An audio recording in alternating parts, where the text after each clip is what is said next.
Okay, this is our second installment for our skeletal muscle, spinal cord, and reflex arcs. We are discussing how a somatic motor neuron will fire neurotransmitter like acetylcholine onto skeletal muscle. When the somatic motor neuron releases this neurotransmitter, this begins the phase called excitation. You will see in a future slide where I talk about the sliding filament theory, and there are three main phases in it. 1, excitation. 2, excitation-contraction coupling, also known as latent period. And 3, contraction.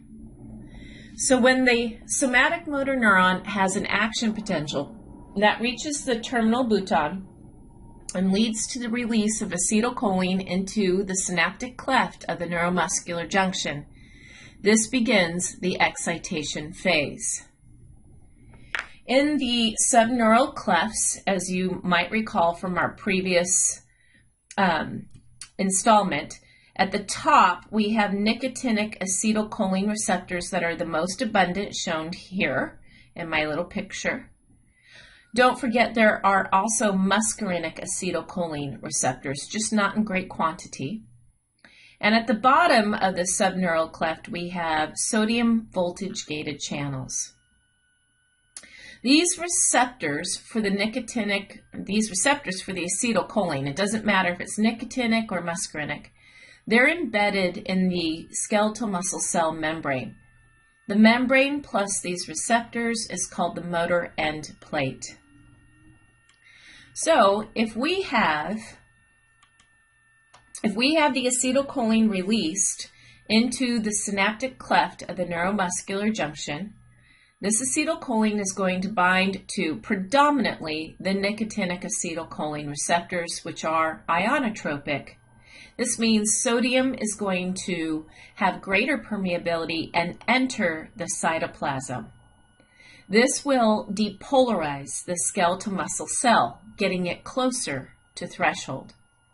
This is called a motor end plate potential, or end plate potential.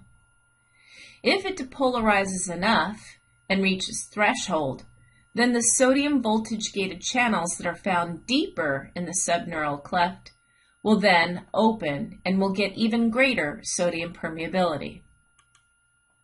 So again, first, we're going to open the ionotropic channels of the nicotinic acetylcholine receptor. When that receptor binds acetylcholine, sodium enters the cell. Shown here, it will cause the cell to depolarize.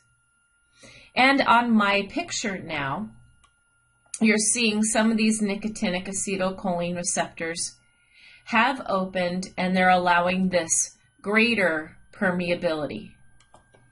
If more of them open, we would expect to see an even bigger end plate potential that will initiate an action potential and open these remaining sodium voltage-gated channels that are found deeper in the subneural cleft.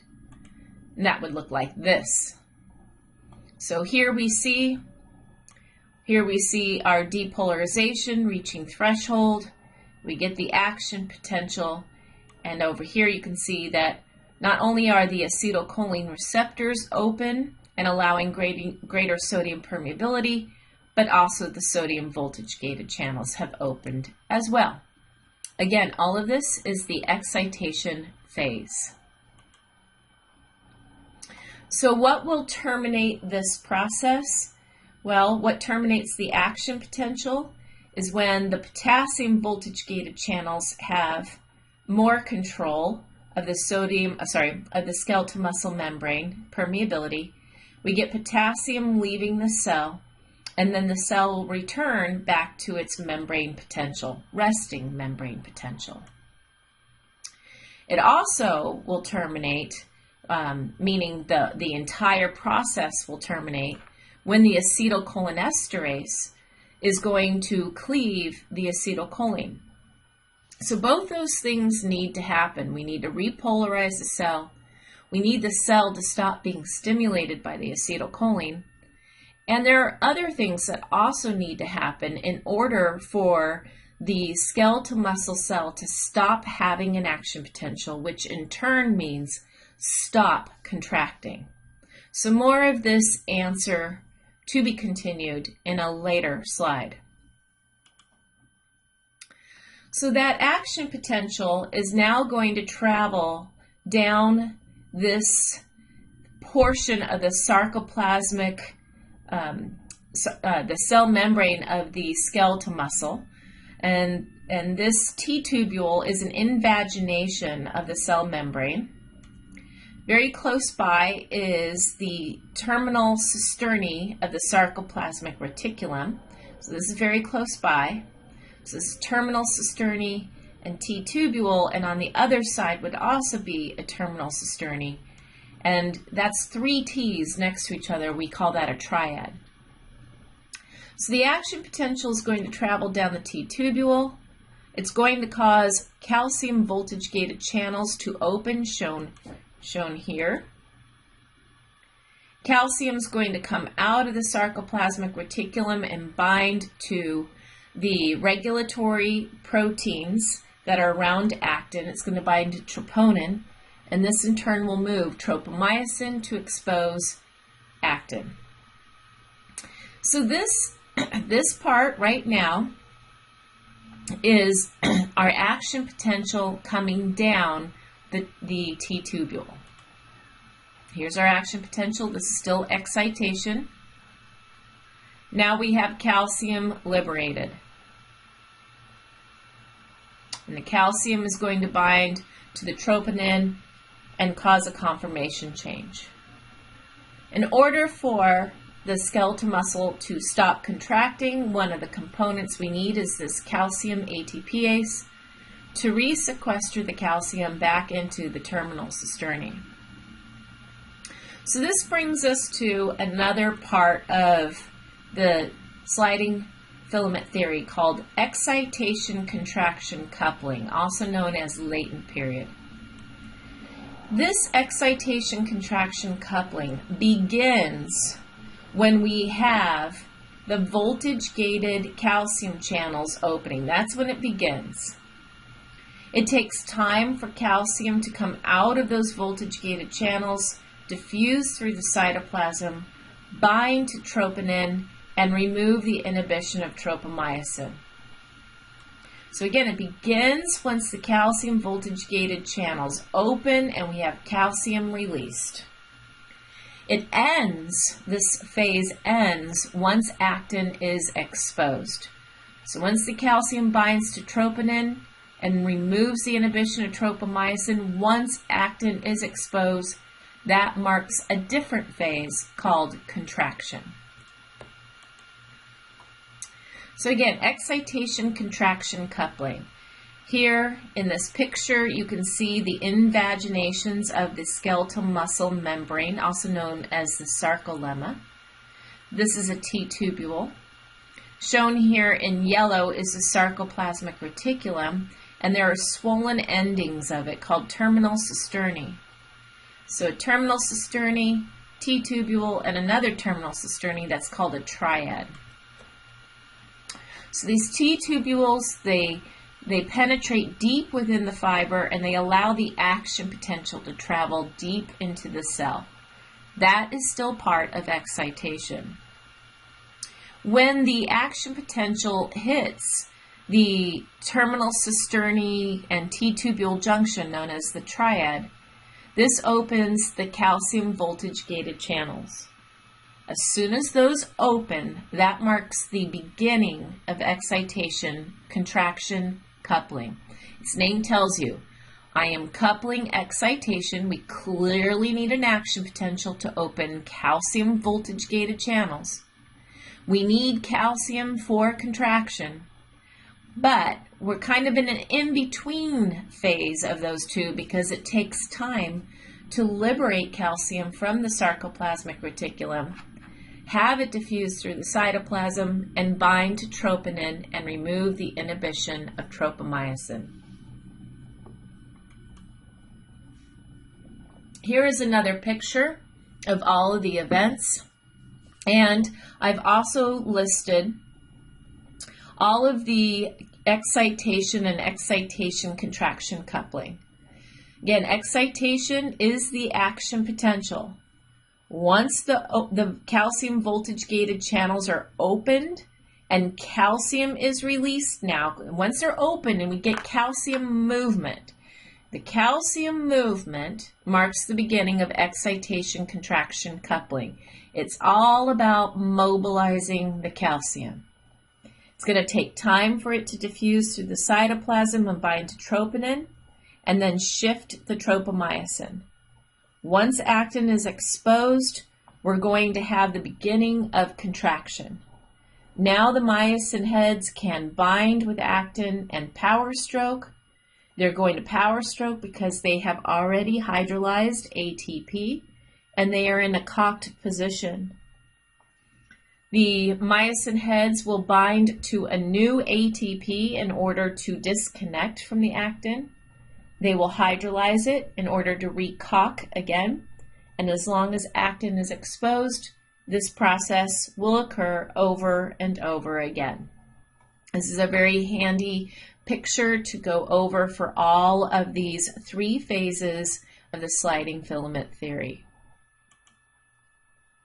Shown in greater detail here is the step-by-step play of how myosin binds to an ATP.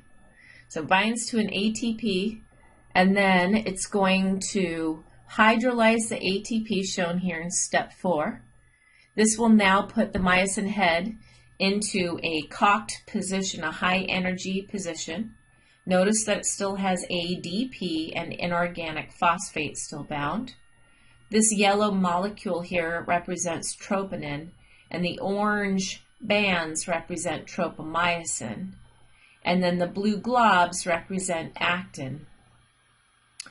If actin is exposed, if we remove the tropomyosin and myosin from covering these binding sites, see the black binding sites, the myosin heads can bind, and then shown here in picture 2, they'll do a power stroke.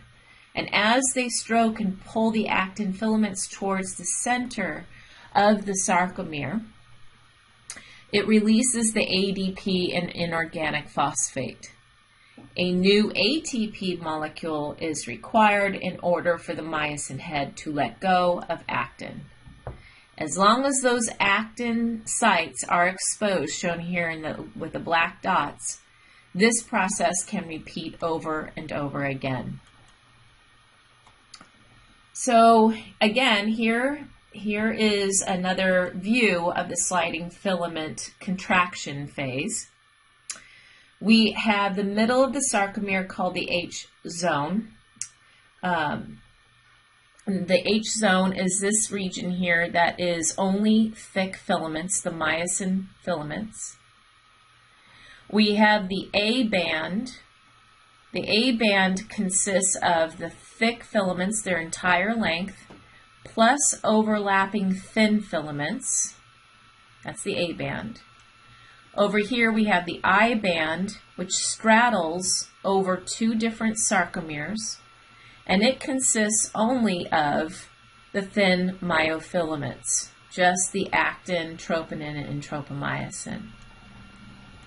The edge of a sarcomere is called the Z disc, and this middle line here in the middle of the H zone is called the M line. So when the thin filaments are pulled by the myosin heads towards the M line, we see that the H zone disappears, narrows and disappears, changes in length, it becomes smaller.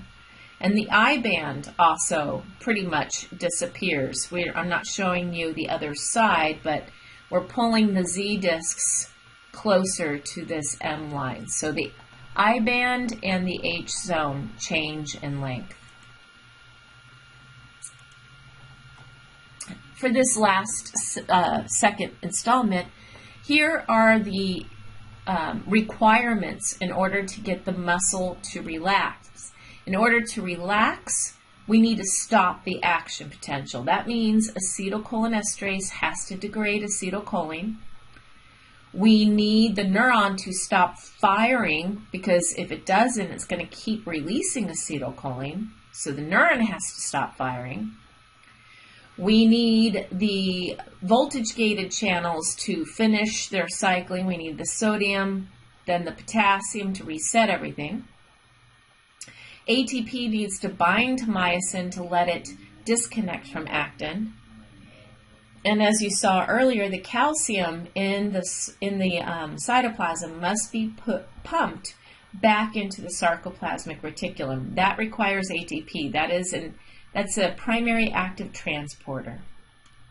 In our next segment, we will go through some reflex arcs, just a few, and also talk about some parts of skeletal muscle that you might not have learned about in anatomy.